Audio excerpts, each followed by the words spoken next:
हमारे civil aviation minister doctor कमल गुप्ता जी, हरियाणा विधानसभा के हमारे डिप्टी स्पीकर रणबीर गंगवा जी, हमारे विधायक महोदय, अधिकारीगण सुधीर राजपाल जी और सभी सिविल एविएशन के हमारे अधिकारीगण, पत्रकार एवं छायाकार मित्रों,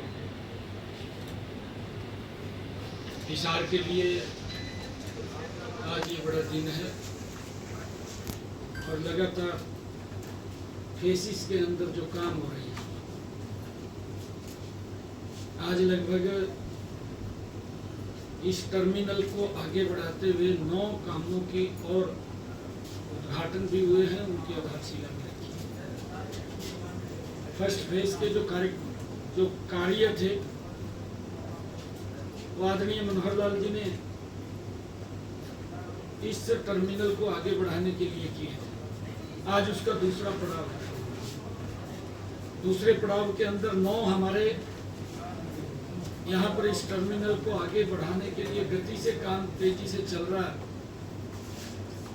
शीघ्र ही यहाँ पर फ्लाइंग भी होनी शुरू हो जाएगी, जहाज उतरना भी शुरू हो जाएगा और उसके लिए आज जो 9 परियोजनाओं का उद्घाटन हुआ है। आज सिविल एरोड्रम में ईंधन कक्ष का उद्घाटन, जिसकी लागत 58 लाख रुपए से वो बनकर के तैयार हुआ है। टर्मिनल भवन का विस्तार, जिसका उद्घाटन किया है, 1 करोड़ रुपए की लागत से वो बनकर के तैयार हुआ है।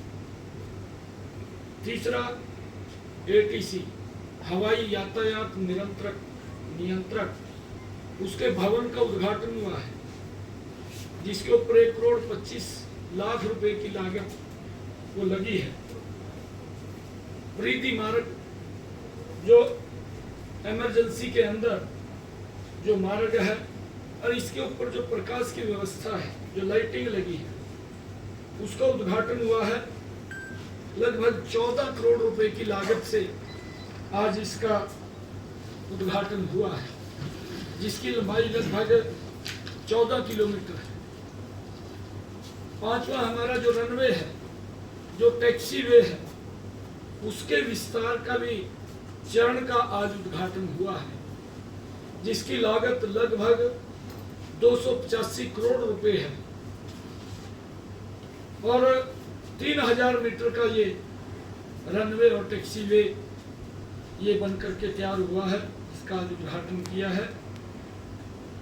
और हमारे मंत्री महोदय का जो कार्यालय है, उसका भी आज उद्घाटन हुआ है। उसके ऊपर 95 लाख रुपए की लागत से वो बनकर के तैयार हुआ है। एक यही एयरपोर्ट के अंदर बिजली को लेकर के 33 kV का जो सब स्टेशन है, उसका भी उद्घाटन हुआ है, जिसकी लागत 12 करोड़ रुपए की वो आई है। हैंगर बना है, जिसकी लागत 12 करोड़ रुपए की आई है और एक हैंगर एपग्रेन वो बना है, जिसकी लागत 12 करोड़ रुपए आई है। लगभग ये 9 इस प्रकार के उद्घाटन के कार्यक्रम, उस गति को आगे बढ़ाने का जो निरंतर ये दूसरे चरण का कार्यक्रम शुरू हुआ था, इसके अंदर बड़ी गति पिछले लगभग जब से ये महाराजा अग्रसेन एयरपोर्ट के ऊपर काम चालू हुआ है, लगातार ये गति बन रही है और शीघ्र ही यहाँ से बड़ा टर्मिनल भी बनेगा, जिसका अभी आपके सामने इस प्रोजेक्ट का अनावरण भी किया गया है, आपको बताया गया है। ये तीसरे चरण के अंदर ये बनकर के तैयार हो जाएगा, परंतु इस बीच में हमारी फ्लाइंग यहाँ से चाहे हिसार से चंडीगढ़ जाना है, हिसार से जम्मू जाना है, हिसार से अहमदाबाद जाना है, हिसार से अयोध्या जाना है या हिसार से दिल्ली जाना है, यहाँ पर फ्लाइंग शुरू हो जाएगी। और ये हिसार के इस क्षेत्र के विकास में एक मील का पत्थर साबित होगा। इसके साथ साथ एक बड़ी इंडस्ट्री, वो हब भी बनेगा जहां पर बड़ा एयरपोर्ट। मुझे इस बात की खुशी है, महाराजा अग्रसेन ये एयरपोर्ट आज हिसार ये दुनिया के साथ कनेक्ट हो जाएगा। ये हमारे हिसार के लिए विकास के अंदर एक विकास में ये मील का पत्थर साबित होगा। और मैं ये बधाई भी हरियाणा प्रदेश वासियों को देना चाहता हूं, क्योंकि ये कृषि प्रधान हमारा हरियाणा प्रदेश है। इंडिपेंडेंट हरियाणा को एक अलग से एयरपोर्ट मिलना, ये भी हमारे लिए बड़ी एक गर्व की बात है, हरियाणा वासियों के लिए खुशी की बात है। आज कई कार्यक्रमों का आज जो कार्य बनकर के तैयार हुए हैं उनका उद्घाटन हुआ है। जैसा मैंने कहा है कि ये लगभग 339 करोड़ रुपए के हमारे महाराजा अग्रसेन एयरपोर्ट में जो काम बनकर के तैयार हुए थे, ये दूसरे चरण के अंदर आज उनके उद्घाटन हुए हैं। और उसके साथ साथ हमारे हिसार के विकास कार्यों को गति देने के लिए आज 28/9 इसमें जोड़ करके 28 कुल प्रोजेक्ट हमने हिसार के विकास कार्यों के शिलान्यास और उद्घाटन किए, जिनकी लागत लगभग 544 करोड़ 15,000 रुपए, 544 करोड़ रुपए की लागत से, चाहे 15 लाख उसके अंदर चाहे सड़कों के निर्माण की बात है, चाहे उसमें पब्लिक हेल्थ के जो ट्यूबवेल या अन्य कोई पाइपलाइन की बात है, और चाहे एयरपोर्ट के अंदर हमारे 9 कार्यों के उद्घाटन की बात है। आज 544 करोड़ रुपए के विकास कार्यों का शिलान्यास और उद्घाटन ये हिसार के अंदर हुआ है।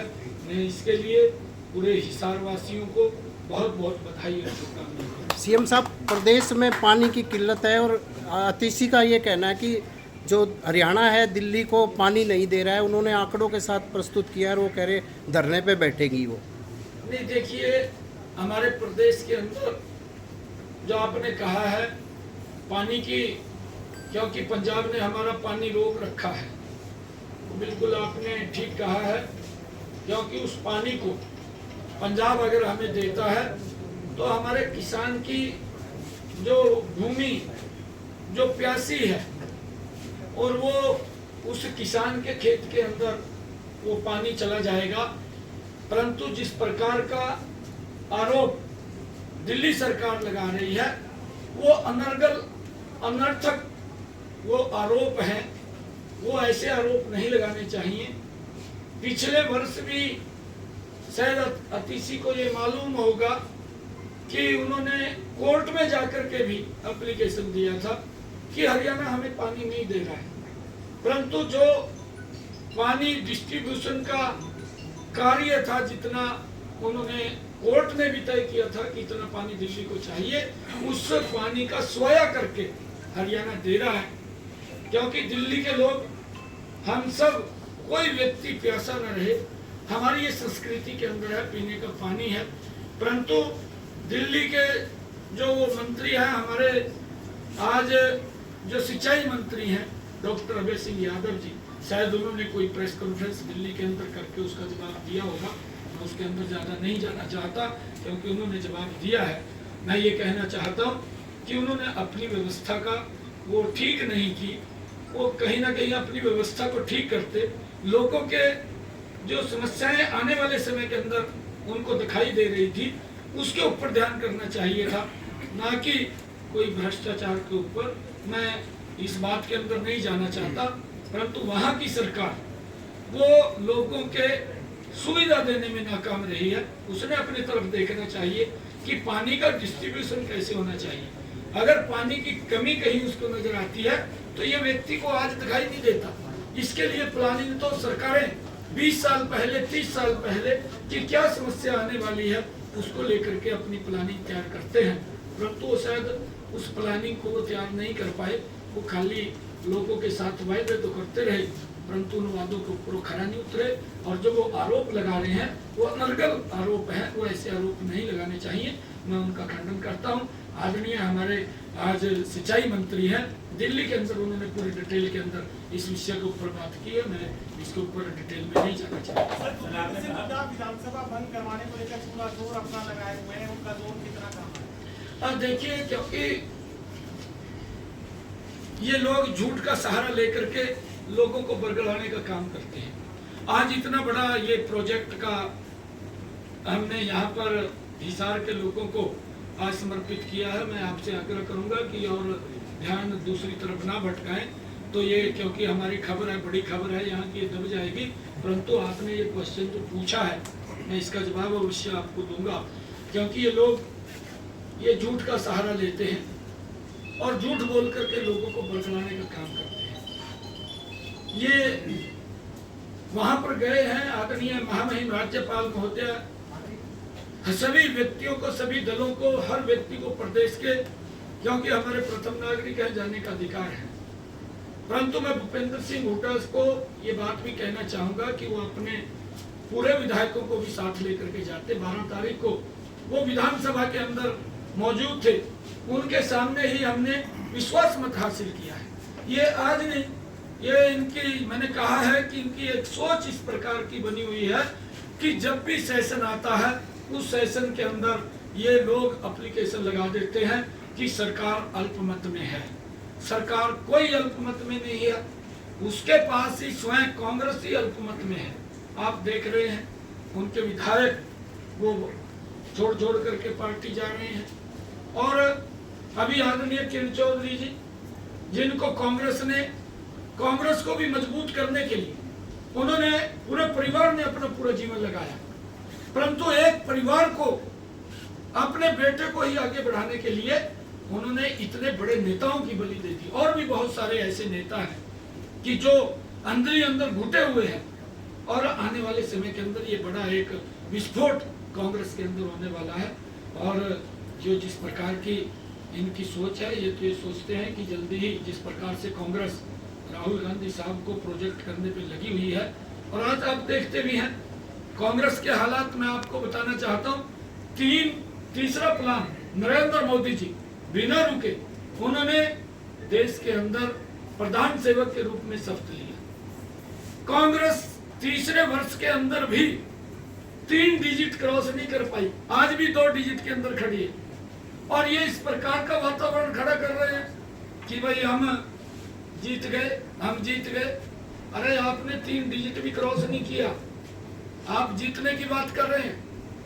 और हरियाणा के अंदर भी ये खुश होने की जरूरत नहीं है भूपेंद्र हुड्डा को। 10 वर्षों में कांग्रेस को ये खुश होने की जरूरत नहीं है। 10 वर्षों के बाद भी हमारी सरकार ने हरियाणा के अंदर भी कांग्रेस से ज्यादा वोट लिया है, कांग्रेस से ज्यादा लिया है, कांग्रेस से ज्यादा सीटें हमारी हैं।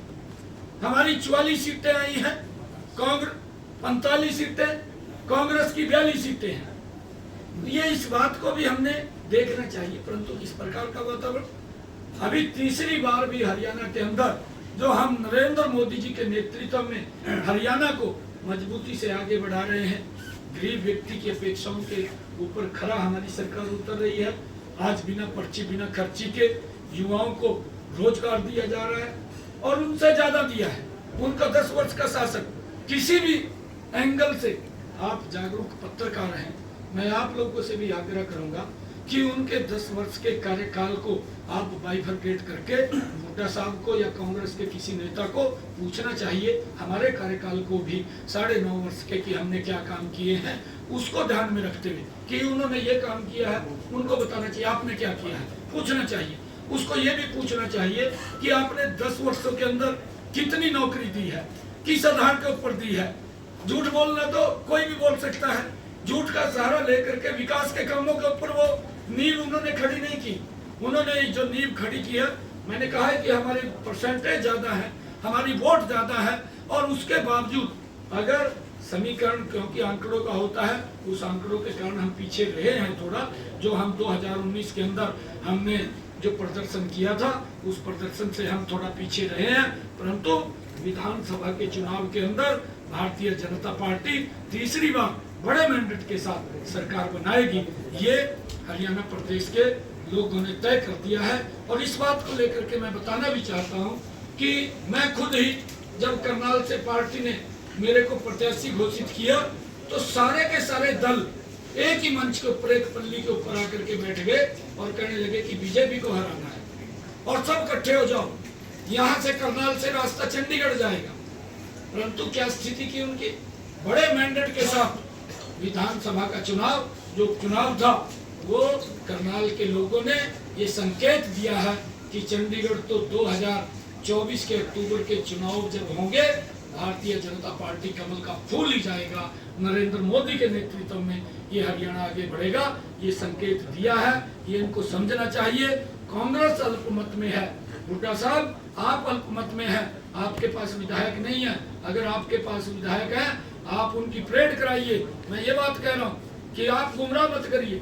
इस प्रकार के ये विकास के जो कार्य चले हैं, अब इनके पेट में कांग्रेस के लोगों के दर्द हो रहा है कि विकास के काम क्यों नहीं, ये गरीब को क्यों लाभ पहुंचा रहे। लगातार हमारी सरकार गरीब को उन योजनाबद्ध तरीके से उन तक लाभ पहुंचाने का काम कर रहे हैं। परंतु कांग्रेस ने जो झूठ बोला है कि मोदी अगर तीसरी बार आ गया तो वो संविधान को समाप्त कर देगा, वो आरक्षण को समाप्त कर देगा, और किस प्रकार से घर घर जाकर के फार्म भरे गए। फार्म भी ये भरे गए कि भाई 4 तारीख के बाद खटाखट 8,500 रुपया घर में खाते में पहुंच जाएगा। ये इस प्रकार का झूठ बोला, परंतु झूठ से ये लंबा समय नहीं चलता, ये काठ की अंडी है। हमारी कहावत भी है हरियाणा की, एक बार चढ़ती है बार बार नहीं चढ़ती। इनके झूठ का अब हमारा कार्यकर्ता मजबूती से उस नकाब को तारने का काम घर घर जाकर के एयरपोर्ट के साथ बार-बार ये कहा जा रहा है कि सिर्फ उद्घाटन अड्डा बनकर रह गया है, उड़ान नहीं करे जा रहे, 9 बार उद्घाटन हो चुका है। मैंने आपको क्या कहा है कि व्यवस्था भी खड़ी करने में समय लगता है। अगर इसका शिलान्यास हुआ है, मैंने ये बात कही है ना अपने भाषण के अंदर, उनको सुनना चाहिए जो लोग ये बोल रहे हैं कि ये दूसरे चरण के विकास कार्यों को उद्घाटन हुआ, तीसरे चरण के अंदर दूसरे चरण का करके यहाँ फ्लाइंग शुरू हो जाएगी, यहाँ पर जहाज उड़ना शुरू हो जाएगा, और तीसरे चरण के अंदर आकर के हम आदरणीय प्रधानमंत्री जी से आग्रह करेंगे कि आकर के इसका उद्घाटन करें। ये पूरा समय लगता है, पट्टी बनी है। अगर उनको आपसे मैं आग्रह करूंगा ये यहाँ की पूरी पिक्चर लेकर के उनको दिखानी चाहिए आपने कि ये पट्टी बन गई है, यहाँ पर ये ATS का बन गया है, जितने मैंने आपको यहाँ काम करवाए हैं कि वो बन करके तैयार हो गए हैं, उनका उद्घाटन हो गया। 339 करोड़ रुपया खर्च हो गया। 339 करोड़ रुपया खर्च करने के लिए समय तो लगता है, काम तो होता है, उसके लिए टाइम तो लगता है, परंतु वो लोग यही तो झूठ बोलते हैं। ये झूठ बोल करके लोगों को बरगलाने का, उनके अंदर भ्रम की स्थिति पैदा करने का काम करते हैं। मैं अपने प्रशासनिक अधिकारियों को, मैं मंत्री जी को बहुत बहुत बधाई देता हूं कि लगातार इसके पीछे लग करके इन्होंने बड़ी गति तेज की है कि यहाँ पर जल्दी ही अयोध्या जाने वाली फ्लाइट शुरू हो जाए, यहाँ से हिसार से चंडीगढ़ जाने वाली फ्लाइट शुरू हो जाए, यहाँ हिसार से जम्मू जाने वाली फ्लाइट शुरू हो जाए, यहाँ हिसार से अहमदाबाद जाने वाली फ्लाइट शुरू हो जाए। ये लगातार उसके अंदर लगे हुए और जल्दी ही शुरू हो जाए। सर 2019 चुनाव से पहले उनको एक बात और कहते भाई यहाँ से आकर के आप भी कहीं से फ्लाइट कर लीजिए। सर एयरपोर्ट उसका क्या स्टेटस है? नहीं देखिए, जो भी कार्य कहे हैं वो सब प्रोसेस के अंदर है, और मुझे इस बात की भी खुशी है, आपने ये बात पूछा है। आदरणीय प्रधानमंत्री जी के नेतृत्व में 10 वर्षों में अगर हम देखें, देश ने तीव्र गति से आगे बढ़ा है, विकास हुआ है। आज 150 एयरपोर्ट देश के अंदर फंक्शनल हैं। कांग्रेस ने 55-60 सालों के अंदर मात्र 74 वो एयरपोर्ट थे, परंतु आज 150 एयरपोर्ट बड़ी गति से वो काम कर रहे हैं, चल रहे हैं। और रेलवे की कनेक्टिविटी भी मैं आज आपको बताना चाहता हूँ, ये आपने दिखाना भी चाहिए। 70 सालों के अंदर कांग्रेस ने मात्र 20,000 किलोमीटर रेलवे को इलेक्ट्रीफाई किया। मोदी ने 10 वर्षों के अंदर आकर के 100% रेलवे को इलेक्ट्रीफाई किया। देश के अंदर इन 10 वर्षों में मोदी जी के नेतृत्व में वंदे भारत जैसी ट्रेन आधुनिक सुविधाओं से सुसज्जित ट्रेन आज देश के लोगों को मिल रही है। और यहाँ का जो प्रोजेक्ट है प्रोसेसिंग में है और हाँ वो जल्दी ही उसके ऊपर भी काम शुरू होगा। जब इतना बड़ा एयरपोर्ट महाराजा अग्रसेन जी के नाम से आज ये एयरपोर्ट यहाँ पर बना है, इसके साथ साथ सब सुविधाएं यहाँ पर आ जाएंगी, यहाँ इंडस्ट्री भी आएगी और ये हिसार विकास की गति में आगे बढ़ जाएगा। सर आपको बड़े बड़े प्रोजेक्ट का